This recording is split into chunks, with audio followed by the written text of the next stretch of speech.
Collins English Readers. Evil Under the Sun by Agatha Christie.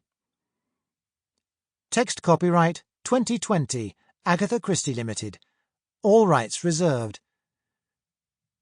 Recording copyright 2020 Agatha Christie Limited. All rights reserved.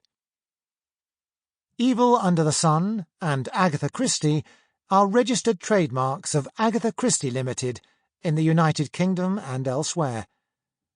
All rights reserved. Read by Roger May. Chapter 1. Hercule Poirot, who was looking very fine in a white suit with a Panama hat over his eyes, his moustache as magnificent as usual, relaxed in a deck chair and looked at the beach. Steps led down to it from the terrace of the Jolly Roger Hotel. There were people swimming in the sea and others sunbathing on the sand. On Poirot's left, Mrs. Carrie Gardner talked gently and without stopping in a pleasant American accent, while her knitting needles made a constant clack-clack sound.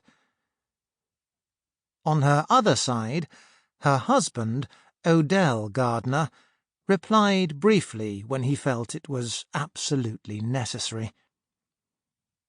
On Poirot's right, Miss Emily Brewster, a strong, athletic woman with very curly hair, made a few comments in a gruff voice. Mrs. Gardner was saying, "And so I said to Mr. Gardner, sightseeing is all very well, but we've seen everything in England, and all I want now is to relax by the seaside. That's what I said, wasn't it, Odell? Just relax." Mr. Gardner murmured, "Yes, darling."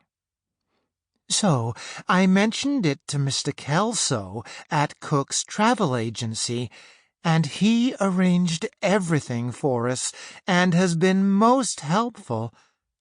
Well, Mr. Kelso said we couldn't do better than to come to the coast of Devon and to stay on Smuggler's Island. A beautiful place just off Leathercombe Bay, he said, and very comfortable and exclusive, with sun terraces and a tennis court. And the most interesting people come here. And I see he was right. Oh, I was just so excited when I found out who you were, wasn't I, Odell?" "You were, darling." "You see, Monsieur Poirot, I'd heard a lot about you from Cornelia Robson when we saw her at Badenhof. Cornelia told us all about that business in Egypt when Lynette Ridgway was killed. She said you were wonderful, and I've always been desperate to meet you, haven't I, Odell?" "Yes, darling." "And then there's Miss Darnley, of whom I am a huge fan.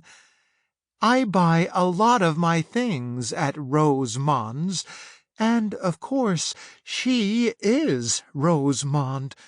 She does all the designing for the brand herself, you know. I think her clothes are marvelous.